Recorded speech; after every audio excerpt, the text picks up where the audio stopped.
जय श्री राम, हर हर महादेव। इस वीडियो में हम बात करेंगे कि माता कैकेयी ने क्यों दिए भगवान राम को वनवास।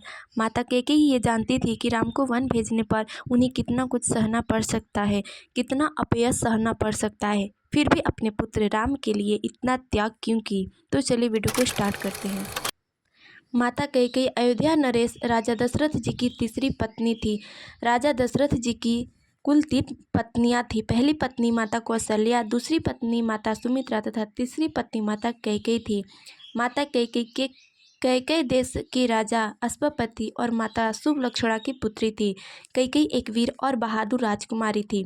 एक बार राजा दशरथ जी देवताओं की तरफ से असुरों के साथ युद्ध कर रहे थे, तो उस समय कैकेयी ने दशरथ जी की सहायता कर युद्ध में उनकी रक्षा की थी। तब दशरथ जी प्रसन्न होकर माता कैकेयी से 2 वरदान मांगने के लिए कहते हैं, लेकिन माता कैकेयी कहती है कि जब समय आएगा मैं स्वयं मांग लूँगी। फिर समय बीतते चला गया और राजा दशरथ जी को अपनी पुत्रष्टि यज्ञ के फलस्वरूप 4 पुत्र रत्नों की प्राप्ति हुई। माता कौशल्या के एक पुत्र हुए जिनका नाम राम रखा गया। माता सुमित्रा के 2 पुत्र हुए जिनका नाम लक्ष्मण व शत्रुघ्न रखा गया तथा माता कैकेयी के एक पुत्र हुए जिनका नाम भरत रखा गया। राजा दशरथ जी बहुत प्रसन्न हुए। वे अपने राजकोष से अत्यधिक दान दिए, लेकिन जिसने दान पाया वे भी अपने पास दान न रखा। सब नगर के लोग प्रसन्न थे। सब एक दूसरे को न्यौछावर करते थे, एक दूसरे को दान लुटाने लगे। साधु संत प्रसन्न थे कि अब हमारी रक्षा करने वाले अवतार ले चुके हैं। देवतागण भी प्रसन्नचित्त हो फूलों की वर्षा करने लगे। समय ऐसे ही बीतता गया। जब चारों भाई शिक्षा योग्य होने पर ऋषि वशिष्ठ जी से शिक्षा प्राप्त किए। फिर वे विश्वामित्र जी के साथ राम जी और लक्ष्मण जी उनकी यज्ञ की रक्षा के लिए गए तथा जनकपुर जाकर धनुष भंग कर राजकुमारी सीता जी का वरण किया तथा चारों भाइयों का विवाह राजकुमार जनकपुर में संपन्न हुआ। राम जी का विवाह सीता जी के साथ, लक्ष्मण जी का विवाह उर्मिला जी के साथ, शत्रुघ्न जी का विवाह सुतकीर्ति जी के साथ तथा भरत जी का विवाह मांडवी जी के साथ संपन्न हुआ। चारों भाई अपनी अपनी पत्नियों सहित गुरु जी, पिता तथा सगे संबंधियों को लेकर जनकपुर से अयोध्या पहुँचे। वहाँ स्वागत कर माताओं ने अपने बहुओं सहित पुत्रों पर खूब स्नेह दुलार लुटाया। एक बार राजा दशरथ जी अपने आप को दर्पण में देख रहे थे तो उन्हें ऐसा लगा कि अब उनके बाल सफ़ेद होने लगे हैं। अब उन्हें राजकाज से अवकाश ले भगवान की भक्ति करनी चाहिए तथा राज्यों की जिम्मेदारी, प्रजा की जिम्मेदारी, राज्य सिंहासन की जिम्मेदारी पुत्रों को सौंप देना चाहिए। ये बात सोचकर वे राजा दशरथ जी अपने कुलगुरु वशिष्ठ जी के पास जाकर अपनी इच्छा प्रकट करते हैं। तब कुलगुरु वशिष्ठ जी अति प्रसन्न हो राज्य की परंपरा अनुसार राम को राज्याभिषेक की आज्ञा दे देते हैं और कहते हैं, हे राजन, जब राम का राज्याभिषेक होगा शुभ मुहूर्त वहीं होगा। तब गुरु वशिष्ठ जी की आज्ञा ले राजा देवी कौशल्या जी से ये समाचार कहते हैं तथा पूरे राज्य में ये घोषणा करवा देते हैं कि कल प्रातः ही राम का राज्याभिषेक होगा। पूरी प्रजा राम जी को राजा पाकर अत्यंत प्रसन्न थी, लेकिन ये किसे पता था कि राम जी राजा तो होंगे, लेकिन अयोध्या के नहीं अपितु वन के, वो भी 14 वर्षों के लिए। जब ये बात मंथरा को पता चली तो वे जल भून गई और कैकेयी के पास जाकर बोली, रानी, तुम्हें तो बस बिस्तर पर पड़े पड़े नींद ही पसंद है। तुम्हें कुछ पता भी है या नहीं, राजा कल प्रातः ही राम को राजतिलक करने वाले हैं। कौशल्या भरत की अनुपस्थिति में राम को राजा बनाना चाहती है, क्योंकि भरत तथा शत्रुघ्न जी उस समय अपने ननिहाल कैकेयी देश गए हुए थे। तब कैकेयी बोली, अरे मंथरा, ये तो बड़ी अच्छी खबर है। मेरे पुत्र राम का राज्याभिषेक हो रहा है, क्योंकि सारा संसार ये बात जानता था कि माता कैकेयी भरत जी से भी अधिक प्रेम अपने प्रिय पुत्र राम जी से करती हैं। दशरथ जी भी ये बात जानते थे तथा अयोध्यावासी भी, सभी लोग इस बात से अनजान नहीं थे कि माता कैकेयी राम जी से अत्यंत ही प्रेम करती हैं। कैकेयी को प्रसन्न हुआ देख मंथरा और जल भून गई तथा मन गढ़त कहानी कहकर माता कौशल्या के प्रति गलत भाव पैदा कर दिए। तब माता कैकेयी अत्यंत डरती हुई बोली, मंथरा, मैं क्या करूं, तू ही बता।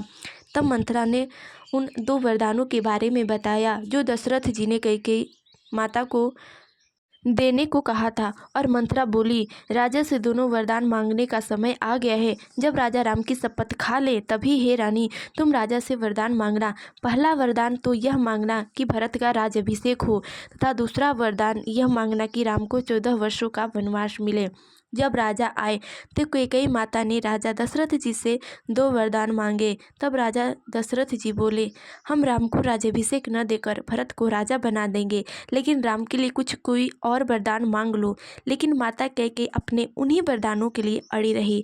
तब राजा को श्रवण के माता पिता का दिया हुआ श्राप याद आया, जिन्होंने कहा था कि तुम्हें भी अपने पुत्र के वियोग में प्राण त्यागने पड़ेंगे।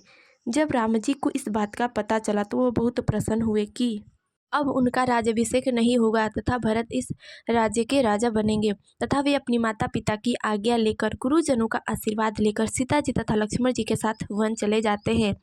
तथा राजा भी हाय राम हाय राम हाय राम कहते कहते अपने प्राण त्याग देते हैं। भरत जी भी खबर मिलने पर अपने ननिहाल से अयोध्या आते हैं। जब उन्हें इस बात का पता चलता है तो वे बड़ा क्रोध अपनी माता कैकेयी पर तो उनको बहुत बड़ा अपनी माता कैकेयी पर क्रोध आता है।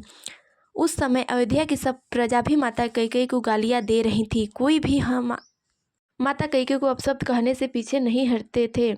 भरत जी भी अपनी माँ को छोड़कर कौशल्या माता के पास चले जाते हैं, लेकिन माता कैकेयी अपने मन में अपने प्रिय पुत्र राम के प्रेम के सहारे सारा अपयश अपने सर ले लेती हैं। तो चलिए अब हम जान लेते हैं क्यों मांगा माता कैकेयी ने प्रभु श्री रामचंद्र जी के लिए ये 14 वर्षों का वनवास। एक बार जब राम जी माता कैकेयी के पास उनकी आंखों पर अपना हाथ रखते हुए बोले, माता पहचानो मैं कौन हूँ। तब माता कैकेयी ये जानते हुए भी कि ये मेरा राम है, वे बोली, तुम तो मेरे लखन हो। तब राम जी उनकी गोद में बैठते हुए बोले, माता तुम तो हार गई, माता मैं तो राम हूँ। अच्छा माता एक बात बोलूँ। तब माता कैकेयी बोली, हाँ राम कहो। तब राम जी बोले, माता तुम मुझसे कितना प्रेम करती हो। तब माता बोली, राम प्रेम प्रदर्शन का विषय थोड़ी होता है, यह तो अनुभव का विषय है, मैं तुम्हें शब्दों में कैसे बता सकती हूँ। तब राम जी बोले, माता क्या मैं तुमसे कुछ मांगूंगा तो तुम मुझे दोगी। तब कैकेयी माता बोली, राम मैं अपना प्राण भी दे दूंगी, तुम मांगो तो तुम्हें क्या चाहिए। तब राम जी बोले, माता जो मैं तुमसे मांगना चाहता हूँ उसके बदले तुम्हें बहुत अपयश मिलेगा, कोई तुम्हें पसंद नहीं करेगा, तुम्हारा अपना बेटा भरत भी तुम्हें मां नहीं कहेगा, तुम्हारा सुहाग भी उजड़ सकता है। इतना कहकर भगवान राम जी धरती पर अवतरण लेने का कारण माता कैकेयी को बताते हैं। तब माता कैकेयी बोली, हे राम जब मेरा सुहाग उजड़ने से अन्य स्त्रियों का सुहाग बच सकता है, स्वयं पर जगदीश्वर का कार्य मेरे अपयश लेने पर पूर्ण हो सकता है, तो मैं ऐसे अपयश 1000 लेने को तैयार हूँ। तब राम जी बोले, हे माता पिताजी के पास तुम्हारे 2 वरदान धरोहर रूप में हैं। पिताजी से तुम 2 वरदानों में पहला वरदान तो ये मांगना कि भरत का राज्याभिषेक हो तथा दूसरा वरदान राम का 14 वर्ष का मांगना। इसलिए माता कैकेयी ने ये दोनों वरदान मांगे थे। मंत्रा तो बस भगवान के माया के वशीभूत हो एक जरिया बनी थी। यही कारण है कि भगवान राम अपनी तीनों माताओं में सबसे अधिक प्रेम वे माता कैकेयी से करते थे। माता कैकेयी का ये अद्भुत प्रेम जो वास्तव में स्वयं अपने माथे पर अपयश लेकर अपने पुत्र राम को मर्यादा पुरुषोत्तम बनाई तथा उनके कार्य को सफल किया।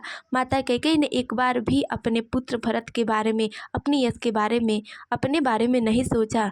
जगदीश्वर नारायण अवतार राम के लिए अपना सर्वस्व त्याग कर दी। ये होता है एक माँ का अपने पुत्र के प्रति निश्चल प्रेम। इसीलिए भगवान राम ने कभी भी माता कैकेयी के प्रति अपने मन में गलत भाव कभी नहीं रखे।